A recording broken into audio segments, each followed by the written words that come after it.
Have you ever had a DNA test expose your mom's affair at Thanksgiving? My sibling bought the whole family DNA test for Christmas, but we decided to open them early at Thanksgiving. Fun, family bonding, they announced, not realizing they were about to detonate a genetic bomb. We all spit in the tubes together. Grandma needed help. Grandpa spit twice because he thought more was better. I somehow contaminated mine with turkey grease. It was festive.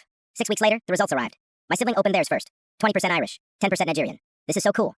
Then they checked the family matches section. They suddenly went quiet. I was listed as a half-sibling. Half, not full. The room went silent. Mom turned pale. Dad looked confused. Must be an error, Mom said quickly. These tests are unreliable, but I'd already pulled up my results. Same thing, half-sibling. We compared our DNA. Different fathers. Dad slowly stood up. Patricia. Mom started crying. It was one time.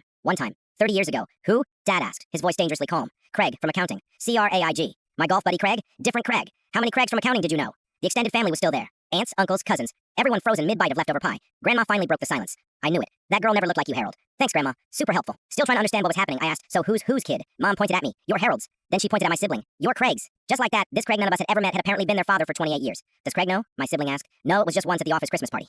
Harold was working late. Craig was there. The eggnog was strong. Dad laughed bitterly. The eggnog made you cheat. The eggnog made you forget protection. Even worse. TMY. Mom. My aunts tried to help. These things happen. Remember when not now, Janet. Dad roared. Uncle Bill immediately perked up. When you what, Janet? Another marriage looked ready to explode. The DNA test had started a full chain reaction. Then my cousin suddenly said, while we're sharing, I'm adopted. Everyone turned to stare at him. What? I thought we were doing confessions. His parents confirmed it. Yes, adopted. We planned to tell you eventually. Apparently, eventually had just become right now. Grandpa, who had been quiet until that point, suddenly spoke up. I have a son in Vietnam. Grandma dropped her wine. What? From the war? I just remembered. You just remembered you have a child. The DNA test reminded me he might be on here. He wasn't. But now Grandpa was determined to find him.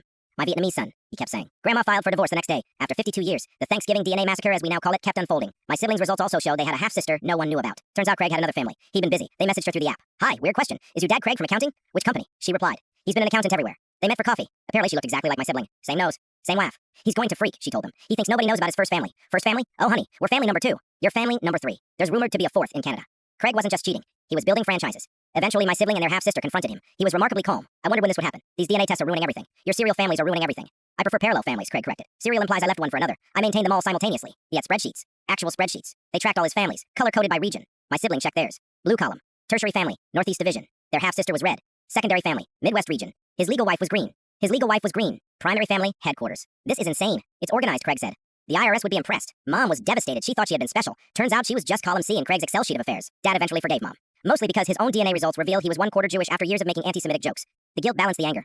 My sibling and I are actually closer now. At least we're half-siblings, I always tell them. Could have been total strangers. Family reunions are weird now. Craig sometimes shows up. He brings spreadsheets updating everyone on the various family branches. There are newsletters. Grandma and Grandpa divorced but still attend gatherings with their new partners. Grandpa is still searching for his Vietnamese son. He even started learning Vietnamese. At 78. Sincha. He now greets everyone. The DNA testing company even featured our family in their marketing. Bringing families together results may vary dramatically. We're their biggest success story and their biggest cautionary tale at the same time. Next Thanksgiving, we're banning all technology. And Craig, especially Craig, although he's already threatened to bring his Canadian family, they should meet their American relatives. No, Craig, they absolutely should not. Your spreadsheet empire needs to stay separated.